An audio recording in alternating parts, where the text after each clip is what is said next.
Good evening. I know that this is an academic debate, but since my friend Shabir wanted to have an exchange on whether the Bible is a book of peace, you're all about to witness the power of the gospel.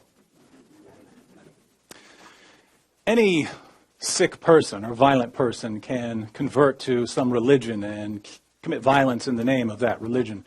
And when sick or violent people adopt an ideology and decide to kill, we don't learn much about the ideology. The serial killer, Jeffrey Dahmer, was a cannibal and an atheist, but I don't think we learn much about atheism from Dahmer's cannibalism. Colleen LaRose, a.k.a. Jihad Jane, is an apparently mentally unstable convert to Islam who was arrested for plotting to kill the Swedish cartoonist Lars Vilks. I don't think we learn much about Islam from LaRose's story. Disturbed people doing disturbing things isn't very informative. But there are cases of transformation that deserve special attention. When someone goes from violent to peaceful or from peaceful to violent, we should ask, what caused the change? Over the past few years, I've read numerous stories about confused parents whose sons and daughters have gone off to join terrorist groups. And the parents say over and over again, I don't know what happened. He got along with everyone when he was young. He was so friendly. He was so nice. We don't know how he became violent so quickly. Here we should ask what caused the change. Was it the ideology or something else? But the reverse is true as well. When someone wants to kill and then suddenly becomes compassionate or merciful, we should ask what caused the change. Was it the ideology or something else? Now, the world is filled with people who are much, much nicer than I am. But I think my experience here is relevant as an introduction to some of the material I'm going to be going into when I address whether the Bible is a book of peace. So I wanted to share a little of my background. Started when I was 5 years old. I had a raggedy little mutt named Goliath who would attack anything, including bus tires. And one day my mother got a phone call telling me that Goliath had been run over by a bus, and she had to tell me. So she turned to me with tears in her eyes and informed me that my dog was dead. And I looked back, and my first thought was, so what, it's a dog. And I couldn't figure out why my mom was upset over a dog. As the years went by, people started dying, family and friends, and I always had the same reaction. So what, they're just people. People die every day. Why do you care about these ones? Years later, many years later, psychiatrists would give me a piece of paper saying that I'm a sociopath, but I didn't know any of this back then. I had violent urges as long as I can remember. Usually if someone would annoy me or upset me, I would have just an extreme desire to take them out in the woods or something and torture them. But I resisted this urge because I was told you have to resist these kind of, it's like a smoker who gets on an airplane. You have the urge to smoke, but you're not allowed to smoke, and so just keep it to yourself. And so I would keep things to myself. Occasionally I would get called to the school counselor's office. David, why did you draw a picture of you killing all your classmates? Well, it's only a picture. It's not like I'm doing anything, right? As I entered my late teens, I had already figured out that I don't have to listen to what people tell me. I don't have to listen to what society tells me. I can do whatever I want, and that I'd been duped. So I started just doing whatever I felt like doing. Sitting beside one of my friends on the couch watching TV one day, and he grabbed the remote control out of my hand, and I just turned and punched him in his face. And I didn't feel bad about it. I felt like I was finally being myself and not holding back.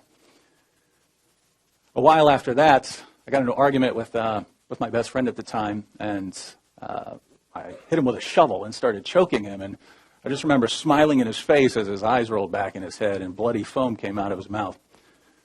It was Thanksgiving Day of 1994. I hit my dad in the head with a hammer 7 or 8 times. So I ended up in a couple of jails, a couple of mental hospitals, and a few prisons. It was 1995, and I was in a mental hospital, and it was the day of the O.J. Simpson verdict. And all the crazy people were arguing about O.J. Simpson, and some were saying he didn't do it, and so he should go free. Others were saying he did do it, so he should go to prison. And I offered a third option. I just blurted out, hey, I hope he did do it, and I hope he gets away with it. And this guard heard me, and he starts yelling at me, going, that's sick, that's sick. And I couldn't figure out why this guy cared at all about some woman being murdered.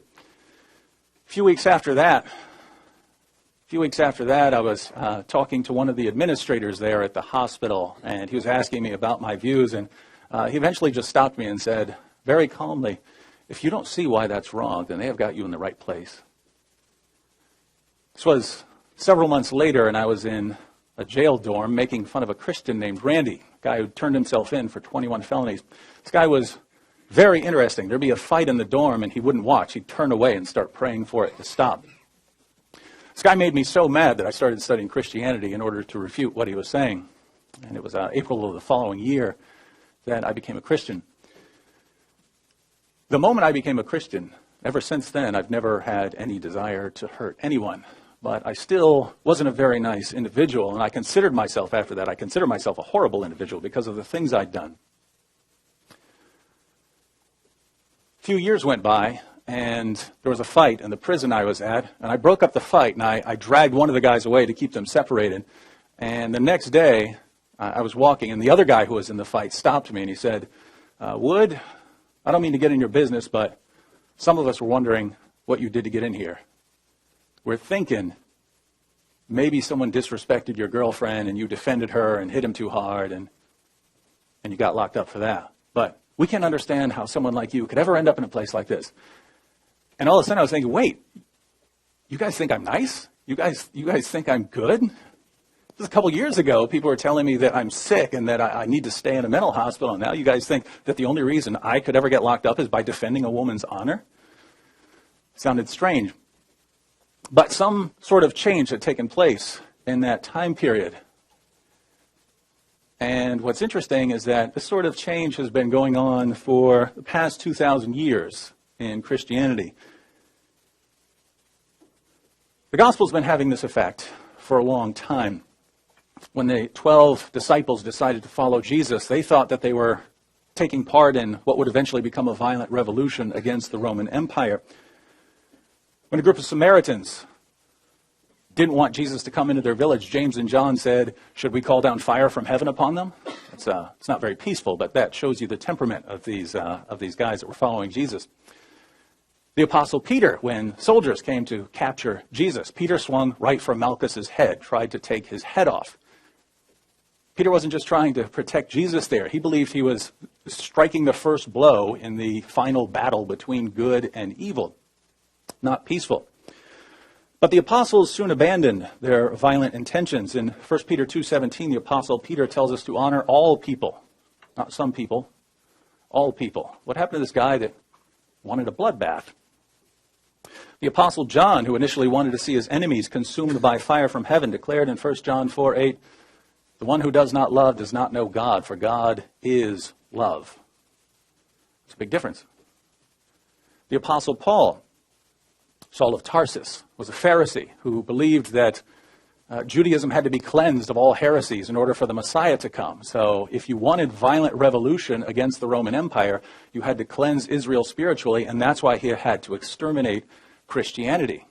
If you wanted a violent revolution against the Romans, you had to start with violence against the Christians. After becoming a Christian, Paul wrote to the church in Rome, never pay back evil for evil to anyone. If possible, so far as it depends on you, be at peace with all men. If your enemy is hungry, feed him. If he is thirsty, give him a drink.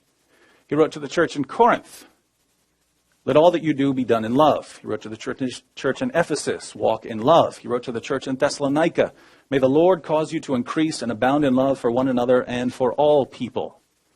Not some people, all people. What happened to the guy who just wanted a bloodbath again? Now, what changed these men? I would say two things. First, Jesus emphasized love as the core Christian virtue. One day, Jesus was asked, what is the greatest commandment? He said, of course, in Mark 12, the foremost is, Hear, O Israel, the Lord our God is one Lord, and you shall love the Lord your God with all your heart, and with all your soul, and with all your mind, and with all your strength. And the second is this, you shall love your neighbor as yourself. But he goes on in Matthew chapter 5, to order his followers to love even their enemies. He says, you heard that it was said, you shall love your neighbor and hate your enemy. But I say to you, love your enemies and pray for those who persecute you. Love your enemies and pray for those who persecute you. Not surprisingly, Jesus would rebuke his followers when they weren't walking in love. He rebuked James and John for suggesting that they should call down fire from heaven on those who opposed Jesus. When Peter attacked Malchus, Jesus said, put your sword back into its place, for those who live by the sword will die by the sword. So he was pointing out that violence just leads to a cycle of violence. Muhammad is actually a perfect example of this. Muhammad was poisoned by a woman whose family had been killed during the invasion of Khaybar. So Jesus told his followers not to take this path. And then, by the way, he healed Malchus, a man who was part of a group that was conspiring to have him crucified. The second thing that changed the apostles was the gospel message itself. When you come to believe that God loves you so much that he entered into creation to pay for what you've done, there isn't much room for hating other people. I say from experience here, when I came to believe that God loved me in spite of what I had done, what business did I have looking down on anyone else?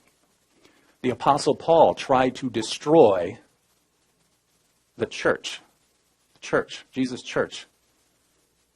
When God loved him and saved him anyway, how could that man ever look down on the Romans ever again? And that's why he could promote love towards everyone. If you're a Christian here today and you happen to hate someone, if you hate Muslims, I have to ask, are you out of your minds, given what we read? We can see the impact Jesus had on his followers almost immediately. On the cross, Jesus said about the people who had him crucified and were mocking him, Father, forgive them. They don't know what they're doing. You can see the impact of this on the first Christian martyr, Stephen, when he's being stoned. And he said, Lord, do not hold this sin against them. See the impact? Didn't want them punished. A young man named Saul was there watching the stoning of Stephen. Saul would, of course, become the Apostle Paul. More than 30 years later, as Paul was awaiting his martyrdom, he wrote to his friend Timothy, at my first defense, no one supported me, but all deserted me. May it not be counted against them. And people wonder how the members of a church in Charleston can forgive the white supremacists who came in there and opened fire. Why? Where did they get that kind of forgiveness? Is it from a book of violence? One of the earliest Christian writings outside the New Testament is from the early church father Clement of Rome. Clement of Rome writes about Christians who are actually selling themselves into slavery to give money to the poor. I'll go ahead and quote the passage, chapter 55, verse 2 of 1 Clement. He writes, we know that many among ourselves had delivered themselves into bondage, that they might ransom others. Many have sold themselves into slavery, and receiving the price paid for themselves, have fed others. How did people become so loving that they would willingly sell themselves into slavery to feed the poor? You don't see that very often. For 3 centuries, Christians endured brutal persecution, and they never fought back. As the Oxford historian Robert Lane Fox writes, during their years of persecution, Christians are not known to have attacked their pagan enemies. They shed no innocent blood except their own. But we know that violence was eventually committed in the name of Christ. So what happened? Well, in the 4th century, the Roman Emperor Constantine had a vision. He was praying about an upcoming battle, and he had a vision of a cross with the inscription, conquer by this. And so Constantine concluded in the 4th century that he could conquer with the cross as his symbol. And from that point on, Christianity began merging with the Roman Empire, which had both positive and negative consequences down the road. Negative because the Roman Empire had a Roman Empire kind of way of dealing with things. You crush your enemies, you don't love them. But the impact of Christianity on the Roman Empire was unmistakable, and moral reform began immediately. I'll give you a couple of examples. When Christians began preaching the gospel, the favorite form of entertainment in the Roman Empire was the gladiatorial games. And people would cheer with glee as slaves and prisoners were forced to cut each other and hack each other to pieces for people's enjoyment. The floor of the Colosseum would be just swamped in blood by the end. And one of the favorite spectacles was cutting open one of the bears to see the undigested body parts of humans that were inside it after it had eaten some human beings.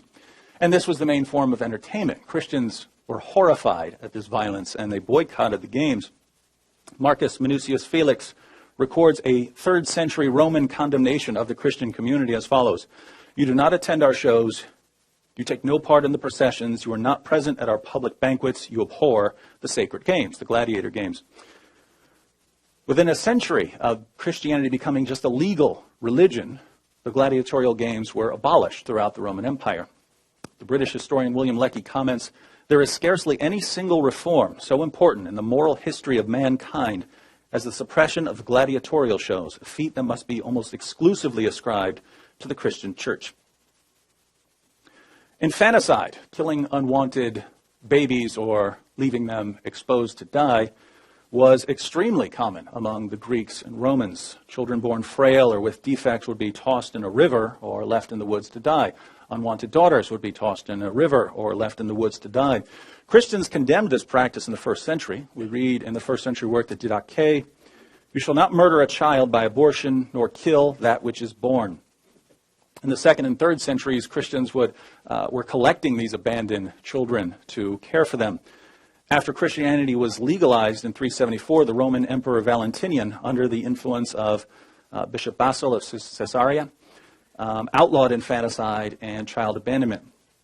In the 1st century, it was standard practice for Christian churches to maintain lists of needy people who would be supported by the local church. Over the next few centuries, Christians would often care for orphans in their homes. But when Christianity was finally legalized in the 4th century, Christians invented orphanages. My father grew up in an orphanage, so he's in the debt of the Christians who invented them. In the same century, Christians invented hospitals. Prior to the spread of Christianity, there were places where soldiers could be treated, and there were places for people to go and get a diagnosis.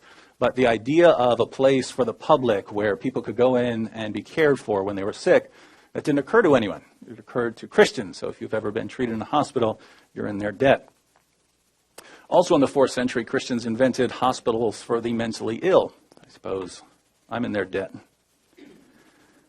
As the medical historian Fielding Garrison said, "The chief glory of medieval medicine was undoubtedly the organization of hospitals and sick nursing, which had its origin in the teachings of Christ."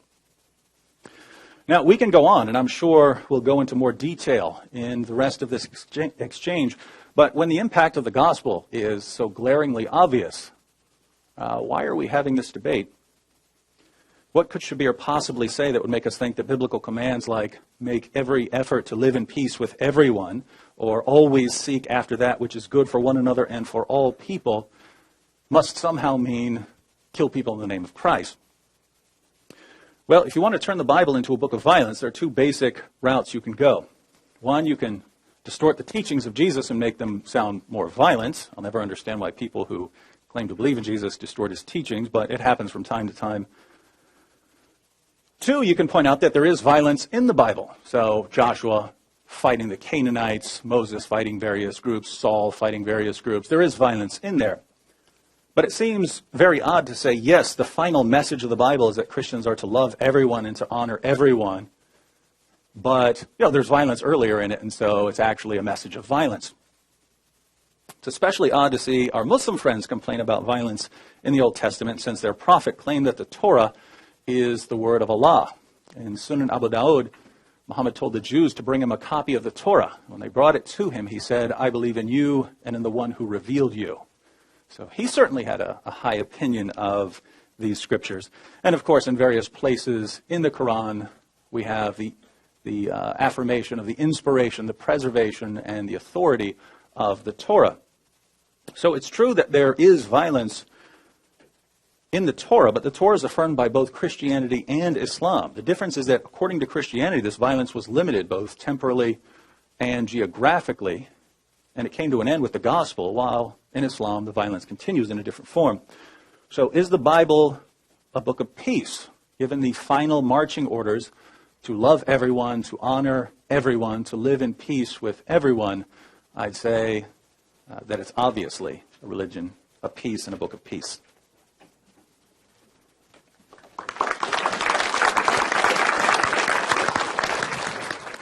Hello, everybody. I begin again by praising our Creator and Fashioner. I ask Him to send peace and blessings upon all of His prophets and messengers. I ask Him to bless all of you here today, bless this beautiful city of Chattanooga, and bless all of your loved ones, all of us. As we come to the final day of my public performance here in your great city, I want to remark on the fact that everyone I've met here in Chattanooga has been so nice. People at restaurants, people at stores, everyone, people at the hotel, and of course, my good friend Bassam. You're all wonderful folks, and I really enjoyed being here with you. So, to the business at hand, tonight, is the Bible a book of peace? In order to answer that question, I want to go back to the criteria that I established last night to show the connectivity between what we're discussing last night and what we're discussing tonight. So we don't deal with each book in isolation, but we want to have common principles based on which we can evaluate both books. Otherwise, as I said last night, it's anyone's call. We don't like a certain thing, so we say we don't like it, and then we invent our own reasons why we don't like that thing. And the thing we like, we invent different reasons for why we like that thing. But can we come to common ground and have common criteria for the two books? This is what I tried to establish yesterday. And you will recall that when I dealt with that topic, I said, is the Quran a book of peace? And I answered that by saying I'm going to use 4 criteria. And the first criteria I said was, how does the book present its heroes? And I showed that the Quran presents its heroes as peaceful individuals. Even the biblical heroes, according to David, as you know, he said that Joshua and David are known for violence in the Old Testament. Well, a lot of violence, tremendous violence, genocide included in the case of Joshua. But when they're represented in the Quran, they're represented as peaceful individuals, or those who are shown to be associated with some violence. The total violence that is known from the Old Testament is not repeated in the Quran. So on the whole, the violence is either toned down or eliminated altogether in the Quranic presentation of these heroes. And that's very important, I believe, as a criterion. The second criterion I said is, does the book command people to live in peace? And I've said that there's a verse in the Quran that does that. David disputed that, but that's not our question tonight. Our question is, if this is a criterion that I used in looking at the Quran, how will that criterion be applied to the Bible, and how would the Bible fare in the face of that criterion? The third criterion, I said, is that the book should put together a legal system that would allow people to live in peace. We know that you cannot have peace without justice. So do you have a legal system in the book that allows people to know their rights and responsibilities so that everything is fair and square between individuals, so that people live in peace with justice? And the third is the just war theory that allows for, in the case that war becomes necessary, how do you fight a war? First of all, what are the stipulations before going into a war to be sure that this is a just war to get into? Second, when you're in the war, how do you conduct yourselves in a just manner? And third, at the end of the war, how do you repatriate and make things right, making sure that there's not going to be another war popping up suddenly, and that you have achieved the goal for which you set out fighting a war in the first place, because you don't go into a war without proper goals, and now you want to make sure that it's all done. So that's just war theory. And I said last night that in my estimation, there's nothing in the Quran that actually goes outside of these parameters of just war theory. And my challenge to David was to find something in the Quran and show that this goes outside of just war theory. And he did mention something, but I don't want to relive that at the moment. If he wants to bring that up again, we'll deal with it, or if we have time, we'll deal with that as a separate issue. But our main topic tonight is what we come to now. Applying these principles, how do we evaluate the Bible? Now, to elaborate on my just war theory, I drew on a book by Professor Darrell Cole from Drury University. His book is entitled, as you can see, why is it that my presentation is not up? Hold on.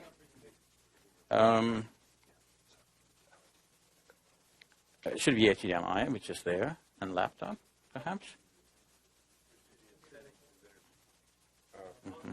Oh, you know what? Because I didn't start it, actually. I just, here. Okay. So to go back over very briefly, I started out with this slide, and then I moved on. I said, okay, these are my points, but you've heard me, and there's nothing more to it than what you've heard. But I want to show you this book, and this is where we are. So Professor Darrell Cole has written this book. He's a professor at Drury University. He's a committed Christian, and he has given us the just war principles that comes out of the thinking of some great Christian philosophers and saints, starting with St. Ambrose. Then we went to St. Augustine and Thomas Aquinas, so said these are the 3 A's, if you remember. And then he went to also John Calvin, so he said that's the C, so we have 3 A's and a C for a good report card. But then it didn't end there. The thinking about just war theory continued in the Middle Ages and late Middle Ages into modern times, and the update on that is given by Professor Andrew Wilson in his course book that is entitled The Masters of War History's Greatest Strategic Thinkers. And so with this idea of just war theory, then, we want to see how does the Bible measure up to that. If there is a war, how is the war conducted? So that brings us to the question of tonight. After having concluded myself that the Quran is a book of peace, I want to ask the same question about the Bible. Is the Bible a book of peace? So to evaluate that question, rather than put my own bias into the question, let's go and use the same criteria, which I think to be fair criteria. Since I've applied that to the Quran, let's do that in the case of the Bible now. So the first criterion I want to look at, how does the Bible present its heroes? David has given us a rosy picture of the Bible talking about love, and that's true. And of course, Christians are loving people. And in fact, do you know that the Quran itself acknowledges that Christians are people characterized by love? In the 57th chapter of the Quran says, وَجَعَلْنَا فِي قُلُوبِ الَّذِينَ اتَّبَعُوهُ رَأْفَةً وَرَحْمَةً. And we have placed in the hearts of those who follow Jesus mercy and compassion. Ra'fa could be love and mercy, and also compassion, the next word that is there in Arabic. Correct me if I'm wrong, Bassam, or those of you who know Arabic here. So the Quran is acknowledging that Christians are great people. They are loving individuals. They're characterized by kindness and all of that. So all of the history that David has charted from the first century going to the later centuries of Christians setting up hospitals and so on, feeding people, taking care of the orphans, all of this is acknowledged. There's no dispute there. Now, how does the book itself measure up? Because it is possible that Christians are good people not because of the book itself, or maybe because of some parts of the book. Maybe they follow some parts of the book and ignore some other parts. We know in logic that there is the fallacy that fallacies related to causation. So people, instead of identifying the whole host of causes, they identify just simply one cause. So we need to find out the whole host of causes, like what caused Christian people to be as they are. So one cause is, yes, they have read passages in the Bible. For example, God is love, 1 John chapter 4, verse 8. Now, when we ask, is that the only teaching in the Bible? The answer may be different. What about the heroes? How are the heroes presented? Now, it's often said that, these people we're talking about, Joshua and David and so on, they're all from the Old Testament, right? So what about the New Testament? The New Testament supposedly presents a new picture. However, in the book of Hebrews, a number of persons are given as the great heroes who were so great that the world is not fit to bear them. And among these persons are David and others who, according to the book of Hebrews, what characterizes them as being great? They were conquerors. They were conquerors. And I thought David had a problem with Muhammad being a conqueror. And whether Muhammad was or not, that's a separate question. But if David has a problem with Muhammad being a conqueror, then how does this New Testament praise some people who were conquerors? So we have to get the whole list, and we can go to Hebrews chapter 11 and see that whole list before us. So we want to go to Hebrews. I'm in Hebrews chapter 1, going forward to chapter 11.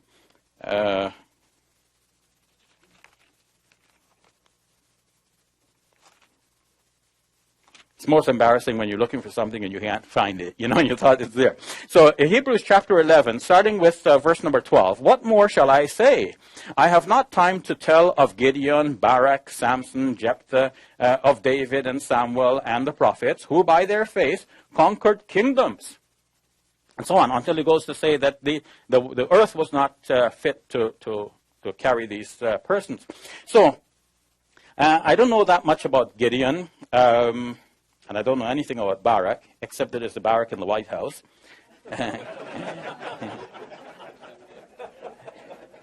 But what about Samson?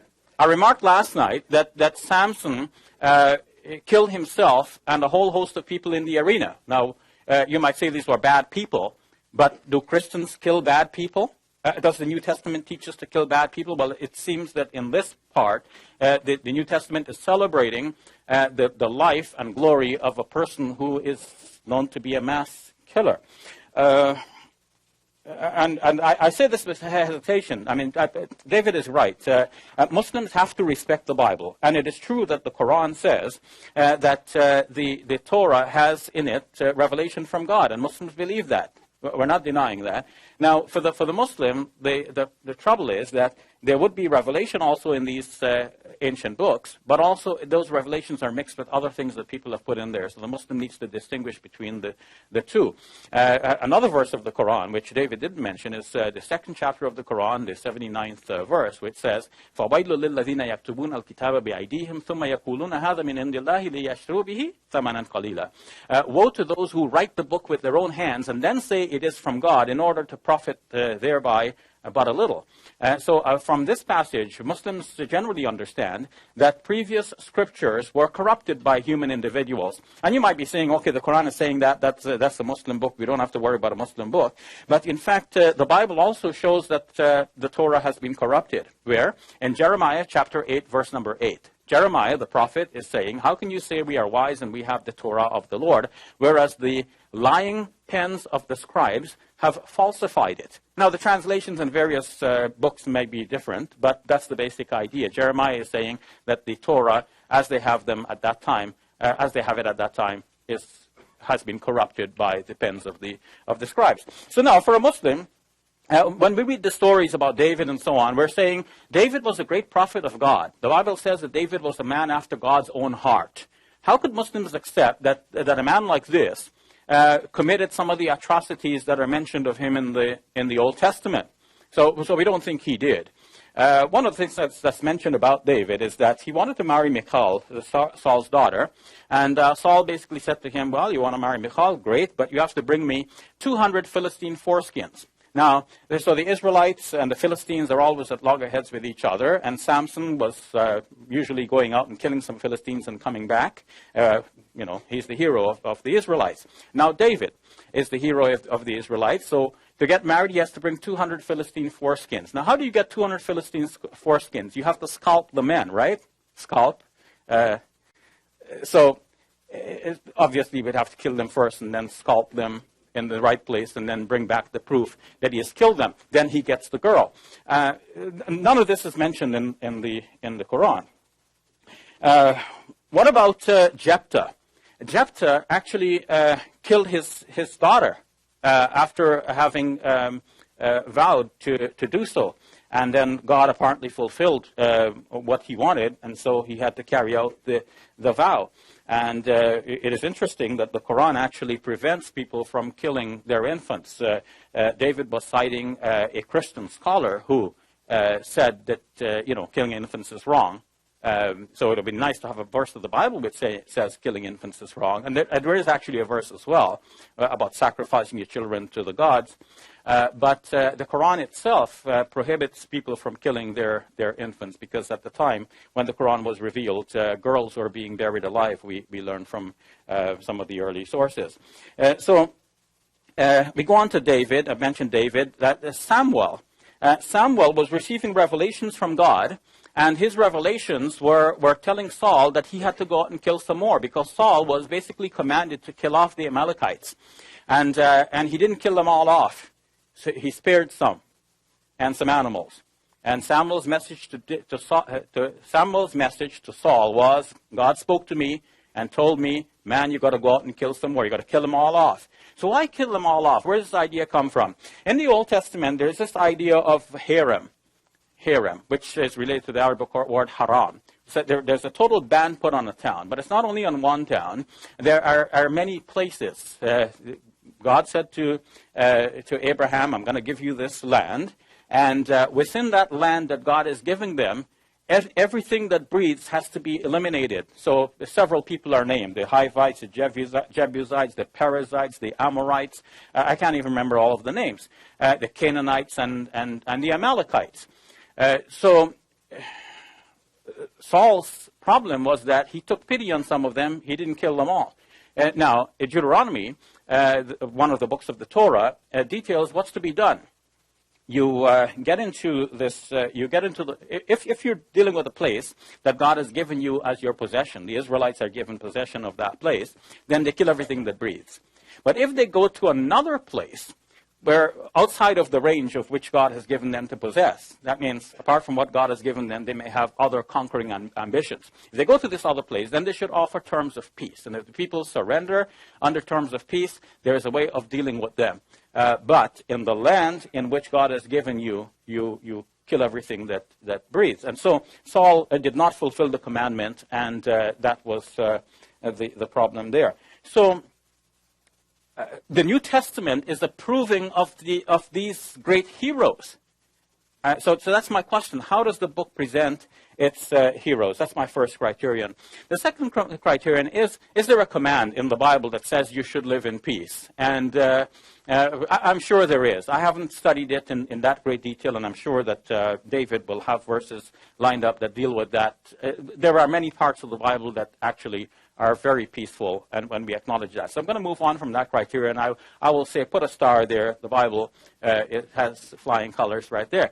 3, what about a legal system? About a legal system to let people live in peace. Now, we've already seen that the Old Testament actually does not have a universal legal system that will allow everybody to live in peace. In fact, sometimes people, like David, will say, oh, but now we have the New Testament, everybody can love each other, and so on. What about the people in Palestine? The people in Palestine live in part of the land which the Israelites think has been given to them. They have the title deed. But the title deed, a book from God. So this book says that they own all of that land, and the Palestinians do not have a right to live there. So Jews are coming in from other parts of the world, flocking into Jerusalem because they think that they should be there, and the Palestinians are being shoved off of the more lucrative parts of the land. So even international decrees are defied by those who think we don't have to follow the international decrees. We can go set up our residence on the Palestinian land because it's not really Palestinian land. This land is our land. God told us.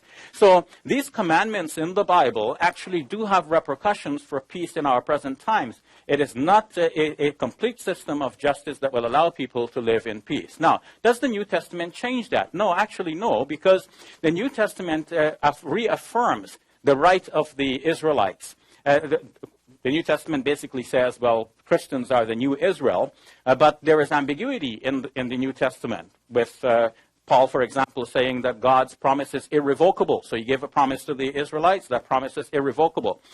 So the Israelites do own that land according to the Bible, both the Old and the New Testament. Today, there is a proposal that perhaps there can be a peaceful settlement between Palestinians and Israelites. Let's have a two-state solution and divide Jerusalem. We take East Jerusalem, you take West Jerusalem. Some say no. Why? Because God gave them Jerusalem. And the New Testament affirms that Jerusalem has that status, even all the way down to the book of Revelation, which I like David's statement, the marching orders. How does the book end? The book ends with Revelation reaffirming all of these things. Now, the just war theory. Does the book give you a just war theory? And in fact, no, we cannot approve of genocide. No just war theory is going to approve of genocide and ethnic cleansing. And yet we see that being done in the Bible again and again, over and over. Finally, I want to say something about the book of Revelation, because it's all this about, God is love and so on. Love your enemies, pray for those who persecute you. It sounds nice. But then the book of Revelation shows that when Jesus comes back, he will actually kill off the people who were his enemies. So he will persecute his enemies rather than pray for them. Moreover, there are indications in the book of Revelation that his faithful followers will be caught up into heaven with him, in the great rapture, and then they will come back with him to fight in his great army. To do what? To decimate the population. And it is interesting that in the book of Isaiah, in chapter 63, God is shown with his clothes bloodied after he has stepped over the dead bodies of his enemies. And now Jesus in the book of Revelation is shown like father, like son. He comes back with a sword coming out of his mouth. He kills his enemies. His garment is also red with the blood of his enemies. And when we debated a week or so ago in Detroit, David quoted for me a passage from the Psalms, Psalm 110, showing that God is saying to Jesus, "Sit at my right hand till I make your enemies your footstool." What does that mean? It means that Jesus is going to be sitting on a throne, and what is his foot going to rest on? The slain bodies of his enemies. And there is the undercurrent in the New Testament thinking that Jesus should be that victorious conqueror. So we have both. It is both a book of love and also a book of war and dreadful violence. Thank you.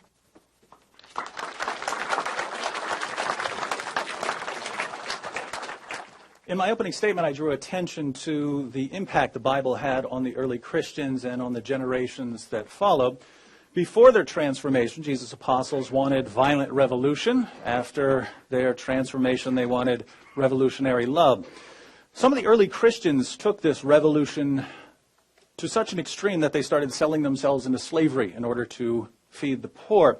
Within a century of becoming a legal religion, Christians had outlawed infanticide and the gladiatorial games, and they had invented orphanages, hospitals, and mental hospitals. And that's the impact of the gospel, and Shabir didn't dispute most of this. But according to Shabir, the Bible is not a book of peace. He says we need criteria for judging a book of peace. And I agree that we need criteria. I happen to reject most of his criteria as something that would decide whether a book is a book of peace. My criteria are much simpler. If the final marching orders of the book are to love everyone, to live in peace with everyone, I would say it's a book of peace. If the final marching orders of the book are violently subjugate unbelievers, I would say it's not a book of peace. But Shabir has other criteria. He says, how does a book present its heroes and role models? As I pointed out last night, Muhammad is presented as a role model who called for fighting unbelievers simply for being unbelievers, for only showing mercy towards one's fellow Muslims and never towards unbelievers, and so on. But if we're talking about biblical figures, Shabir has a couple of complaints that I wouldn't take very seriously and some that I would, and so I'm going to focus on those. But as far as the ones that I wouldn't take very seriously, Samson, when he's captured, he's a prisoner of war, and the people gather together to mock him and to mock Israel's God, and this is in the context of war, and he pushes down the pillars, and it brings down the people who are gathered together in the context of war. I wouldn't say that that would make the Bible a book of peace. David, during a context of war, being sent out to kill Philistines and bring back proof of how many he had killed. This is a context of war. Jephthah killing his daughter, I wouldn't consider this much of anything. The judges in the book of Judges are not great moral figures, and they're not presented as such. I mean, Samson's running around with a prostitute. Jephthah makes a hasty vow and then keeps the vow. Nothing involving God as affirming what he did. Now, Shabir says that I condemn Muhammad for conquering, and so why don't I condemn these other people for conquering? Well, I don't condemn Muhammad for conquering. I would have a lot to say about him fighting unbelievers simply for being unbelievers, fighting and subjugating Jews and Christians for being Jews and Christians. I have a lot to say about that. But even there, just to clarify in case anyone is confused, my objection to Islam is not that it promotes violence towards unbelievers. My objection to Islam is that it's not true. I say that it promotes violence towards unbelievers because people keep saying that it doesn't, and the media keeps saying that it doesn't, and politicians keep saying that it doesn't. If we could get past that and look at what Islam actually teaches, we could then ask the question whether it's true or not. Now, so the issues that would be more important would be what Shabir has called genocide. And yesterday he said, I called it genocide. I don't call it genocide. And there's actually a problem here. There's actually a problem here with Shabir's interpretation of these texts. Now, Shabir says that these passages in the Old Testament are calling for genocide. And I will grant that if you read the passage without the surrounding text, that you might come to that conclusion because that's what it sounds like it's calling for. It sounds like it's saying completely wipe everyone out, completely destroy everyone. That's what the text sounds like it's saying.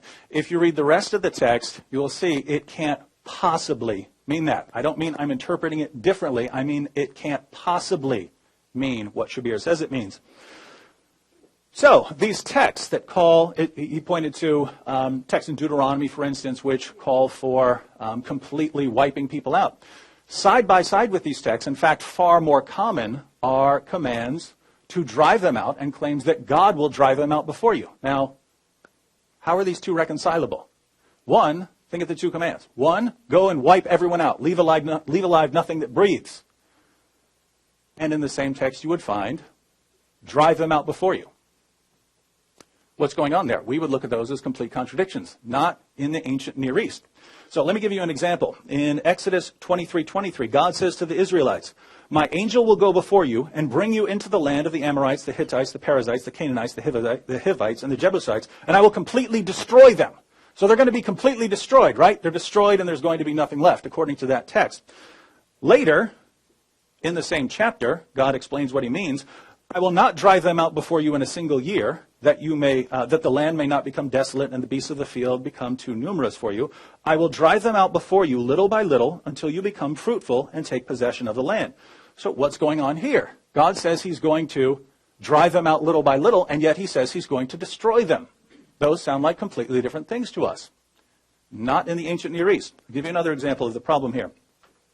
All the groups that are said to be destroyed appear later on in the text. If they're destroyed, if they're wiped out, if nothing has been left alive, how do these groups all appear later in the text?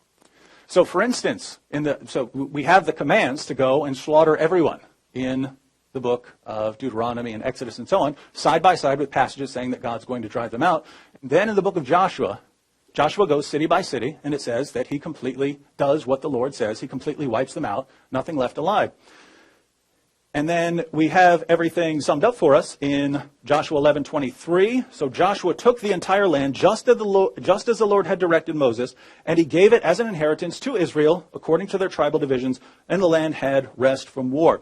So everything's done. Joshua had done what God commanded him. That would mean wipe everything out, if that's what the text means, right? Why do we read in the very next book, first verse, after the death of Joshua, the Israelites asked the Lord, who of us is to go up first to fight against the Canaanites? I thought Joshua had already wiped out the Canaanites in accordance with everything the Lord commanded him. And then the first verse, right after his death, who's going to fight the Canaanites for us? This should be telling you something is going on. They're using language in a way that we don't. If drive people out of the land is used side by side with utterly destroy them, that should be the first clue. And when the groups that are said to be killed and destroyed are around later in the text, that should be the second clue. And we find the same thing with the issue of the Amalekites. So here's a passage. Saul is ordered, 1 Samuel 15:3, now go and strike Amalek and utterly destroy all that he has and do not spare him, but put to death both men and women, child and infant, ox and sheep, camel and donkey. So kill everything, right? And then it says, Saul did it, except he kept the king alive. So everyone is dead. All the Amalekites are dead except the king. And then Samuel kills the king. So now there are no more Amalekites, if that's what the text means. Later in the same book, 1 Samuel 27:8-9. Now David and his men went up and raided the Geshurites and the Girzites and the Amalekites. How are the Amalekites there? They were supposedly completely exterminated. The Amalekites show up again in 1 Samuel 30. Centuries later, they're still there during the reign of Hezekiah in 1 Chronicles 4. Still more centuries later, the main enemy of the Jews in the book of Esther is Haman, a descendant of King Agag, the king who was supposedly the last living Amalekite. What's going on with the text? Well, we happen to know exactly what's going on with the text because we can compare it with other ancient Near Eastern sources. And when we do that, we find that this is a literary device. If you conquered someone else's army, you use bragging rights of complete annihilation of them. This was meant to intimidate. This was meant to boast and brag about your God and so on. And it's a common literary device. We do something slightly similar. If your football team wins, you don't say, we scored way more points than them. You say, we massacred them, we slaughtered them, we butchered them, and you didn't do any of that literally. That's how we talk. They just took it to another level. And notice, it has to be that, unless you think the authors are completely insane, and that they don't realize, hey, once I've said in my text that this group has been completely exterminated, I obviously can't have them showing up later in the text. So they're either insane or they're using a literary device, but we know it's a literary device Zaini Zevit, professor of biblical literature at Northwestern and Northwestern Semitic languages, says when the composition and rhetoric of the Joshua narratives in chapters 9 through 12 are compared to the conventions of writing and conquest in Egyptian, Hittite, Akkadian, Moabite, and Aramaic texts, they're revealed to be very similar. And we find this from many others. We know what's going on here. It's called hagiographic hyperbole. You don't say, I beat them. You say, I completely slaughtered them and left nothing left alive. So, there is violence, there is an invasion, there is fighting, but it's not the genocide that Shabir calls for. Otherwise, they wouldn't be there later in the text. Shabir's second criterion. Does the book command people to live in peace? He said it probably does. I'll go ahead and make it certain for him. Since he quoted the book of Hebrews, talking about the heroes it puts forward and saying this puts forward heroes of violence, I'll quote Hebrews 12:14, says that Christians are to pursue peace with all men. Again, not some men, all men. Third, does the book give a legal system to govern life? Well, Christianity isn't about establishing a legal system. Jesus said his kingdom is not a kingdom of this world. He said if it were, his followers would be fighting to rescue him, but his kingdom is not of this world. As a general rule, if you take to heart, love your neighbor as yourself, that's going to work in a variety of contexts, regardless of the form of government. Now, Shabir complains about the Bible because he says that Jews claim that the Bible gives them the right to the land. And so, since the Bible claims that Jews have right to the land, well, this is never going to allow peace. Let me read a verse of the Quran here, chapter 5, verse 32. Allah says, for this reason did we prescribe to the children of Israel that whoever slays a soul, unless it be for manslaughter or for mischief in the land, it is as though he slew all men. This says he revealed to the children of Israel, if anyone makes mischief in the land, what land would that be? Is it A, China, B, Chattanooga, or C, Israel? The Quran says God gave them the authority to carry out Jewish law in the land of Israel. So if he has a problem with that in the Bible, well, he just once again condemned his own text. And finally, Shabir says, if war becomes necessary, are the book's teachings consistent with just war theory? Now, it's simply amazing that Shabir is appealing to just war theory as developed by Christians in order to condemn the book that led to just war theory.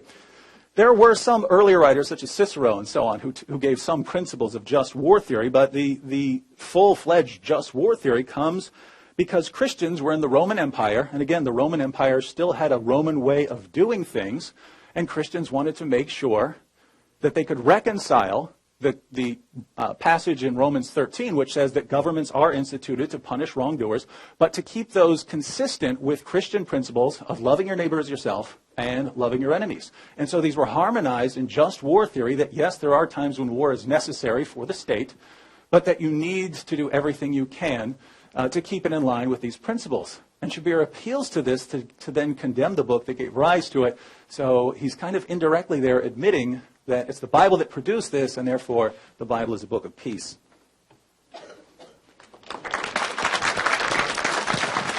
You guys hear me? All right. So that was very interesting, David. I'm glad that you finally engaged with the criteria that I presented. So I want to see what David has to say about these criteria. First, about the heroes. David is saying, well,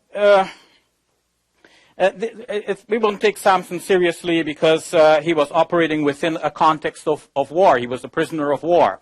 Yet, when I went to Sunday school and we colored drawings of Samson, we came away thinking this is the great hero with that, here, if it gets cut off by Delilah, then he's rendered powerless. So, want to be a hero like Samson. The question is, how does the book present its heroes? David, I took an interest in slingshots when I knew the story of David, but the story didn't end with the slingshot. The slingshot in the Bible only knocked Goliath out. The rest of the story is that David went and cut off his head. So the violence goes on and on. But in the Quran, we just have a simple statement. وَقَتَلَ دَاوُدُ جَالُوتَ. David killed Goliath. That's the end of the story. It doesn't say anything more. None of that bloody detail. Jephthah. Okay, I'll give up Jephthah. I'm even sorry that I even mentioned it. But I just mentioned it because it came in the sequence here. Because that doesn't have violence. It doesn't have repercussions for violence in society, unless you're thinking that maybe somebody is dealing with a child, thinking the child is possessed by the devil, and it can have repercussions. But I'm gonna leave that one alone. Forget about Jephthah. So, David, you scored a point. Now, he's saying that he does not condemn the Prophet Muhammad, peace be upon him, for conquering. But let's think about what he's actually condemning the Prophet Muhammad, peace be upon him, for, and how that compares with these heroes of the Bible. David says that the final marching orders in the Quran, which Muhammad is giving, or which Muhammad is revealed or receiving by revelation according to Muslims, that these enjoin violence against non-Muslims because they are non-Muslims. And as I pointed out yesterday, Sherman Jackson in his article, Jihad in the Modern World, has explained with reference to Fred Donner that in that context, in 7th century Arabia, it's different from now. Like nowadays, you sit safely thinking that nobody's going to attack your country. Why? First of all, because America is a great and powerful nation. You don't expect that somebody's going to attack you. But second, countries don't generally attack each other nowadays because they all are subscribing to certain international conventions that says we're not going to attack each other, so we can all sleep in peace at night. But in the time of the Prophet Muhammad, peace be upon him, as Fred Donner has pointed out, the general idea was that people are at a state of war unless they have entered into a specific covenant. And with that idea in mind, the question is then, who did the Prophet Muhammad, peace be upon him, enter into covenants with? And as long as people have entered into covenants with him, he would not attack him, and he does not expect them to attack he would not attack them, and he would not expect them to attack him. So it is in that context that when we look at the Quran, we see, for example, what David is citing as final marching orders comes in the 9th chapter of the Quran. The 29th verse, he has cited to show that Muslims are somehow going to fight against Jews and Christians in general, but that's not what the verse says, literally.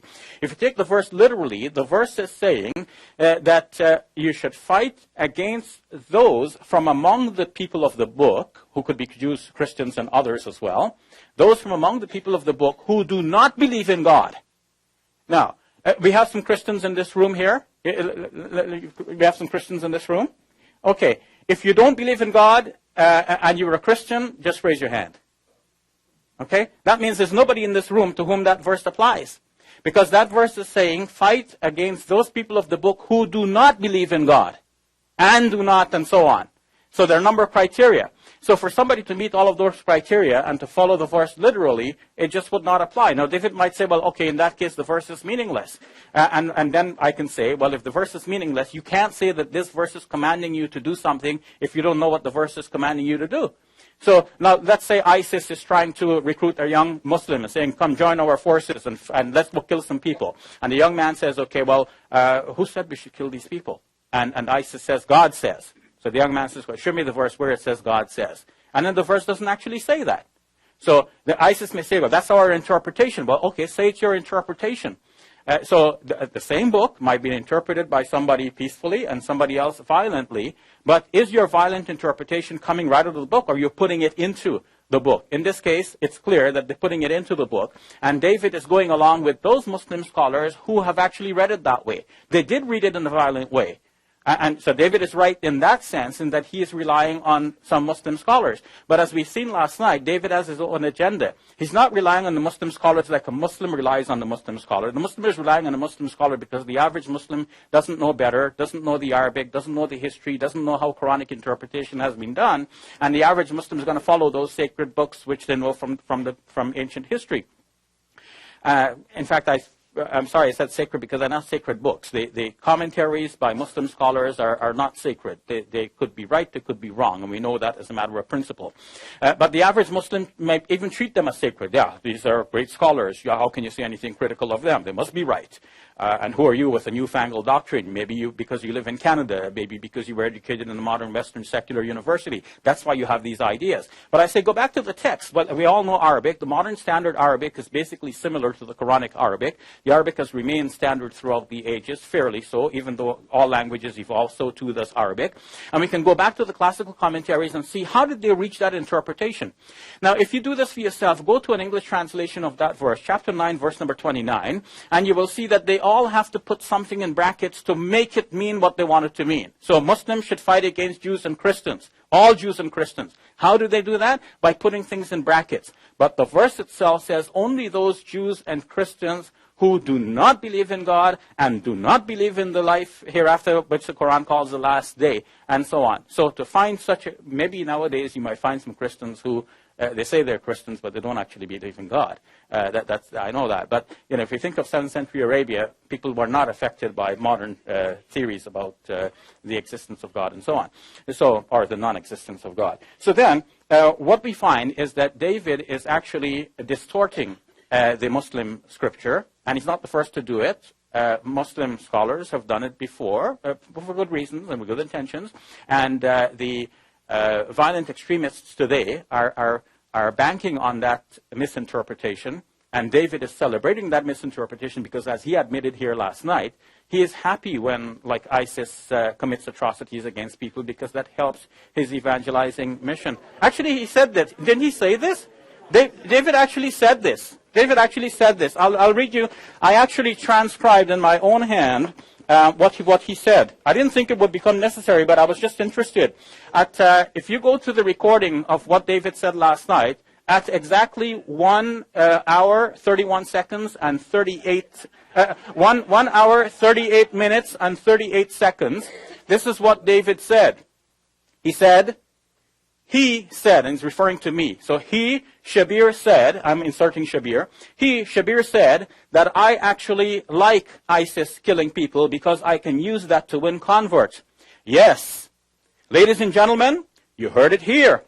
I love it when ISIS goes around raping their captives and chopping people's heads off and crucifying them and blowing their brains out because I think that will really help me in my ministry work. I don't think so. I don't think so. I don't think so. So continue then. To continue then, this is a distortion. Now, he says he wouldn't call these acts of violence genocide. Why wouldn't he call them genocide? It's wiping out the whole people. Now, he says because this is a literary device, it didn't really mean genocide. It's just talking about wiping them out like we say we wiped out somebody in a hockey game. The only thing is at the end of the hockey game, there's only a little bit of blood from somebody's lips being hit. But what we find is that actual numbers of people and very graphic descriptions. When we say, we sing round and round the walls of Jericho, but the rest of the story is that it says actually that Joshua went in there and killed everything that breathed. So maybe there's an exaggeration, but it is still the basic idea is that there's a vast amount of killing going on here. And what he has cited actually is the fact that the Bible does contradict itself. There are various writers. So somebody wrote the book of Joshua, somebody else wrote Judges, and they have different ideas. So even though in the book of Joshua it's saying that everybody has been killed off, these people pop up again by a different writer because a different writer has a different idea. I said last night that I don't blame Joshua for this. I don't think Joshua is being properly represented in these books. These are not historical. I agree with that study. That shows that these are not really historical. Yes, there is evidence that people survived. But this, what he's calling a literary device, is pointing to the fact that the text literally says that Joshua wiped out these people. So it is genocide. City by city, one after another. What about 1 Samuel chapter 15? Yes, so when you come down, everybody killed off except the one king, and then Samuel comes and kills the king. So it is like very specific. People are being killed. It's not just a literary device. What about the legal system? Well, if we see what is the system, in Deuteronomy chapter number 20, there are instructions specific. What do you do with the cities that you attack? You lay siege to them. If they agree to be subjected to you, you force them into labor. If they refuse, you do battle with them. You lay siege to them. And then when God delivers them into your power, you put every male to the sword. And then the women and the children you keep for yourselves. And then what about the cities in the area which God has given you? Then you kill everything that breathes. This is very specific. It's not just a literary device. It's not that I am misrepresenting or misunderstanding the Bible. Scholars of Christianity struggle with the same thing. Show Them No Mercy is a book co-authored by some Christian evangelical scholars. They're admitting as a fact that this genocide took place. They're now asking, what do we do with that? How do we understand it in reference to the New Testament. So they're not disputing the fact. Now, finally, Laying Down the Sword by Philip Jenkins. On page number 13, this is what he has to say. If the founding text shapes the whole religion, then Judaism and Christianity deserve the utmost condemnation as religions of savagery. Of course, they are no such thing, nor is Islam. I respect Judaism, I respect Christianity, I respect the Bible. I didn't say that the Bible is not a book of peace. David misquoted me when he said that. I said to you, and you heard me, that it is peaceful and also violent. Take it the way you like. Thank you. Thank you, Shabir. Now, Shabir went back to his first criterion, how does a book present its heroes and role models? He said in Sunday school, Samson and David are presented as heroes. According to the Bible, Samson's a dirtbag, right? I mean, let's face it, this guy's going around, messing around. This guy's doing everything he's not supposed to do as a follower of God. The point of these stories, because Muslims don't exactly have the same thing in Islam, the point of the stories about God taking horrible sinners and doing something with them is a consistent theme throughout Scripture. It's Jesus who is the one who is perfect. And Muslims have this idea that prophets are sinless or something like this. It doesn't come from the Quran. That doesn't come from the Quran itself. That's a Muslim myth that developed over time. But so Samson is you would lift him up for doing something in spite of his massive failures. David is actually described as a man after God's own heart. But the things David did that were wrong, like the affair with Bathsheba and so on, he's condemned for that and judged for it and suffers for the rest of his life for it. So it's not saying be like David in every way. David is portrayed as a sinner who is nevertheless used by God in a mighty way. Now, Shabir asks, well, what do I condemn Muhammad for if I'm not condemning him for conquering? He says that Fred Donner says that in that context you were at war unless there was some sort of agreement. You're just at war with everyone. Let's look at the text Shabir quotes, because Shabir quoted Surah 929, and apparently this is talking about atheist Christians and Jews, those who don't actually believe in God. Let's read the verse. Fight those, chapter 9, verse 29 of the Quran, fight those who believe not in Allah, nor the last day, nor hold that forbidden which hath been forbidden by Allah and His Messenger. So if you don't forbid the same things that Muslims forbid, if you eat pork and Islam forbids pork, you don't forbid the same things, therefore this applies to you. Nor acknowledge the religion of truth. What's the religion of truth? Islam, right? According to this text. You Christians, you acknowledge Islam as the religion of truth? Well, what's it say? Fight those who, and then it gives this list of criteria for fighting you. Nor acknowledge the religion of truth from among the people of the book, Jews and Christians, until they pay the jizya with willing submission and feel themselves subdued. Now, if Shabir's interpretation is correct, Muhammad sure didn't know it, because Muhammad launched an offensive attack against the Roman Christians, and I'm pretty sure they believed in God. Now, it's ironic that Shabir condemns me for distorting the meaning of the text, even though he acknowledges there are many Muslim scholars who would agree with me. But given the distortion of my sarcasm here, Shabir, if you've never encountered sarcasm, it's a lovely Western concept. Now, Shabir says that, well, why wouldn't I call it genocide? Joshua took Jericho. Jericho's another perfect example, right? So we read the story of Joshua taking Jericho, right? Remember I talked about hagiographic hyperbole. If you conquered and defeated your enemy, you got these massive boasting rights as a mean of taunting others and so on. And this was, again, a standard literary device of the time. It wasn't considered deceptive. People of that time would have understand exactly what you're doing. The Egyptians did it. The Hittites did it. The Moabites did it. Israel would have been odd if they didn't do it. And so this is what we find in Scripture. But the Joshua taking Jericho is a perfect example, because what we know from archaeology is that Jericho was not a civilian town. It was a military outpost. It might have had some sort of inn or something like that, but it was a military outpost. There was no civilian population at Jericho. And so what do you have about Joshua going in and killing and wiping everyone out? Well, the same thing you have with the other stories of Joshua going and fighting places. What would have actually happened is Joshua goes out, fights the military targets, and once everyone, these are called disabling raids by scholars, once the military targets have been disabled, Then, of course, Joshua dies. It says he's done everything the Lord has commanded him. Why? Because that's what the Lord commanded him to do. That's what he meant by go up and do these things. And that's why I could say that Joshua's done. Even though it sounds like it's talking about extermination, you would describe those disabling raids as extermination using the literary devices of the time. How would you know? How would we know that it doesn't actually refer to complete annihilation? Again, very first chapter of the next book, which says Joshua's dead, now how are we going to deal with the Canaanites? They would still have to deal with the normal Canaanite towns, not the military targets. Now, Shabir says that all this proves is that these books are contradicting each other.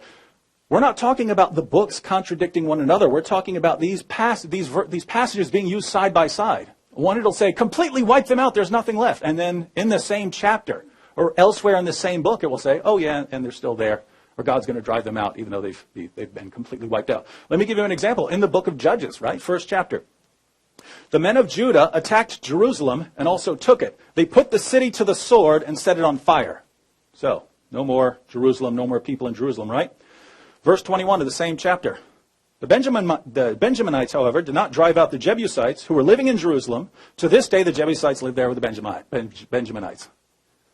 So they took the city, wiped it all out. There's no one there. They burned it to the ground. Later, same chapter. But the Jebusites live there with them to this day.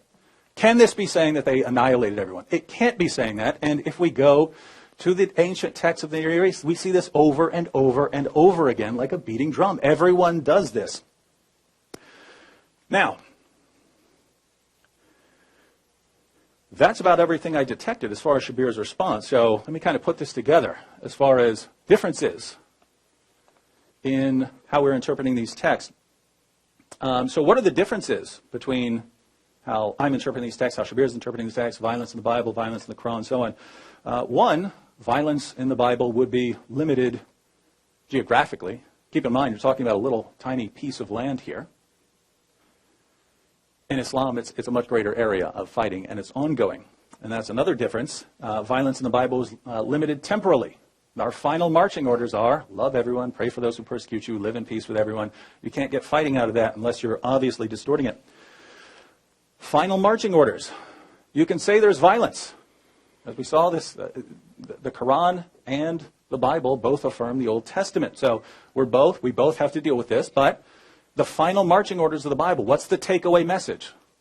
Love your enemies, pray for those who persecute you, honor everyone, live in peace with everyone, pursue peace with all men. What are the final marching orders of the Quran? Fight those who do not believe.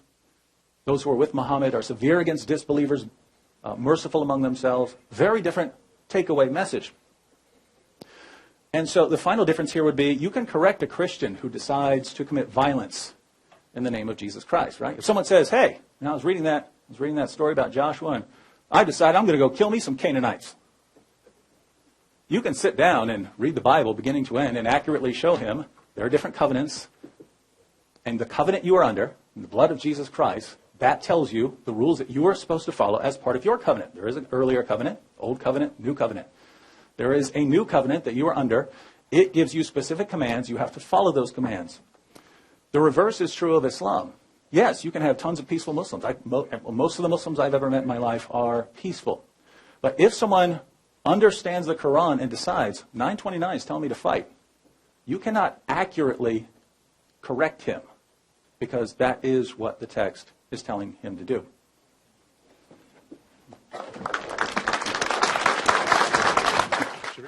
I always carry some books, right? And it's a good thing I still have my microphone on. We ready? Okay. So David says he was using sarcasm, and if that's what you say, then I leave it between you and God. Yesterday this came up, and you didn't reply when I expressed my shock that you had said it. And it seems now that the audience is willing to grant you that you have said this in sarcasm, and that left the opening for you to say that that's what you did, and God knows whatever is true. But let's leave that point. He's saying that the passage that I referred to from the Quran, Surah 9, verse 29, which he calls the final marching orders. First of all, what is the end point of that passage? Suppose we take it that this means that Muslims should fight against Jews and Christians. It says until they pay the tax, which is called the jizya in the Quran. So that means if people pay the tax, then they can live with Muslims. And historically, this has happened. Non-Muslims have lived under Muslim rule. Muslims understood this passage to mean this. We fight them until they pay the tax. If they pay the tax, they live and they are protected. They become protected citizens. We are responsible for protecting them. If anybody attacks, they don't have to join the army and fight, but we will fight on their behalf. So it's give and take the tax, and we defend them. But he said that I am distorting the verse, where in fact he's distorting the verse, because the verse says, fight those from among the people of the book who do not do this, this, this, and this. So he picks one of the things, and he asks you, do you subscribe to the religion of truth? You say no. So now it looks like Muslims are supposed to fight you according to that verse. But no, the verse is saying, fight those who do not meet any one of these four qualifications. That's what it literally says in the Arabic. So if he shows that you Christians meet one of the qualifications or three of the qualifications, that means still that verse does not apply to you. We only have to disprove that it applies to you by showing that you do not meet one of the qualifications. And I've shown that. Christians believe in God. That's one of the qualifications. So you believe in God, the verse does not apply to you. It's very simple. That's literally what the text says. Now, it's true that Muslims did not take it so literally, and they applied it to Jews and Christians more generally. But the fact that they have done so does not mean that the Quran says so. And our question in these two debates is, what does the Quran say and what does the Bible say? Is the Quran a book of peace? Is the Bible a book of peace? So we want to know what the book itself says, because if Muslims turn out to be violent, we can call them back to the Quran. We can say to the ISIS guys, look, you're not really following the Quran. You said you are, but you're distorting the book. But David really wants to say to the ISIS guys, you guys are right. And he wants to say to the moderate Muslims who think we shouldn't be violent, we shouldn't attack anybody. He wants to say to the moderate Muslims like this, no, you're not really following your book. And I'm saying to the moderate Muslims, you are following the book. Because this passage in particular does not tell you to fight against Jews and Christians generally. What it says now has to now be studied all over again, because the way in which it has been presented to us in Muslim history has been itself distorted. Now he says, well, it's funny that Shabir is talking about just war, whereas the just war theory came out of the Bible. Actually, that's not true. Just war theory did not come out of the Bible, although the saints that I mentioned did make reference to Romans 13. But Romans 13 presents a problem for just war theory. Remember how David spoke about the brutality of the Romans and the gladiatorial games? I thought the Hunger Games were violent. But the gladiatorial games, and think about more generally about what he said about the Romans and the way they crushed their enemies, generally. Now, Romans 13 is actually praising the Roman authorities and says that they're carrying the sword to act on behalf of God. Whereas it is the same Romans who, under whose aegis Jesus was crucified. So where's the justice in all of this? Jesus was unjustly crucified. He didn't claim what they said he was claiming, and they crucified him.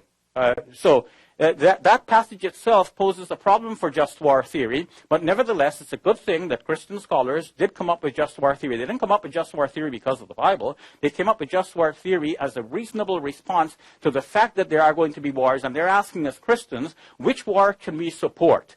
And they're coming up with good reasons, but those reasons are not coming straight out of the Bible. In fact, often in contradiction to the Bible, in contradiction to those passages which denote genocide. David says, this legal system that I'm talking about, if I criticize the Bible, I'm indirectly criticizing the Quran, because the Quran says that God gave the land of Israel to Israel. The passage he quotes for that is Surah 5, verse number 32. Just because God said to them, you must establish justice in the land, that means you own the land. That's a far cry from establish justice in the land to you own the land. But there's another passage in the Quran, in the 17th chapter, in which God commands the Israelites to live in the land, to dwell in the land. And the word there in Arabic is uskunu. And that word is related to being in tranquility. So live peacefully in the land. In chapter 5 as well, the Quran tells the Israelites to enter into the land in a submissive manner, not going in fighting.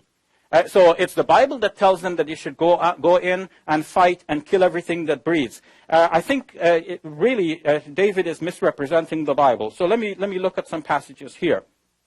Deuteronomy chapter 13. If you hear that people are worshiping another god in any of the lands that God has given the Israelites, what are the Israelites to do? You shall put the inhabitants of that city to the sword. placing the city and all that is in it, even its livestock, under the ban. Having heaped all of its spoils in the middle of its square, you should burn the city with all of its spoils as a whole burnt offering to the Lord your God.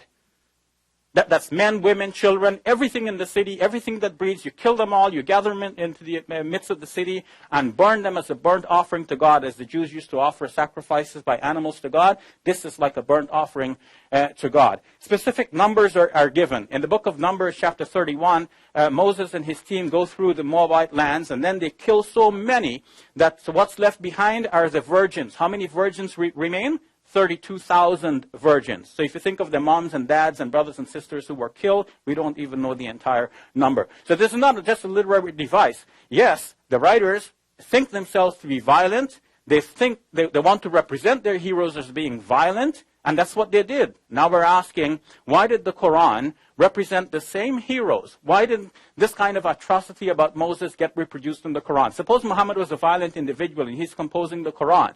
And he wants to be violent himself. Why doesn't he show that the role models of the past were as violent as he wants to be? Why is he showing them to be so peaceful in the Quran, whereas they're known to be violent elsewhere? He is giving a different picture. He's turning the attitude of the believers towards a new direction, towards peace and away from violence. Am I the only one saying that because I don't understand the Bible?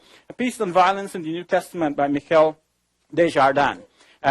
Michel traces all of the passages in the New Testament, in particular, Peace and Violence and the New Testament. I'm sorry, that's the title of the book, Peace and Violence and the New Testament. So she shows that Jesus is represented two ways. One, very peaceful, one, violent. And she says that finally there's no good resolution for that, but it does make it very uncomfortable for her reading and seeing that this is how Jesus is represented in the two ways. I'm saying the two ways are there, and Christians pick the peaceful way, but there's also a violent strain. Thank you.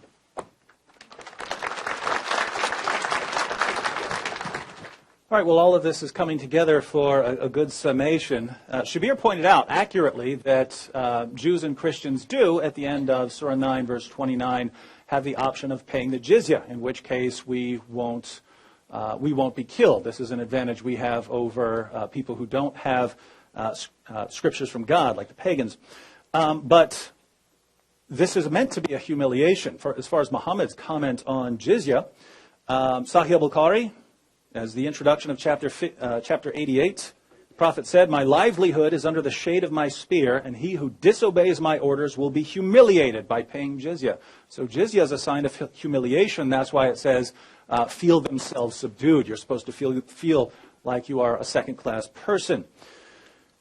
By the way, the very next verse, as we saw yesterday, is chapter 9, verse 30 of the Quran, which gives the justification. And the Jews say Ezra is the son of Allah, and the Christians say the Messiah is the son of Allah. This isn't just saying believe, if you believe in God in any sense. This is talking about you have to believe in Allah. You believe what Allah, what the Quran says about Allah. You have to believe in what Islam teaches about the last day. As far as proof of this, chapter 9, verse 30, the Jews say Ezra is the son of Allah. The Christians say the Messiah is the son of Allah. These are the words of their mouths. They imitate the saying of those who disbelieved before. Allah's curse be upon them, however they are turned away. This is the justification for fighting us in the previous verse. Don't go with me. Here's Ibn Kathir on this.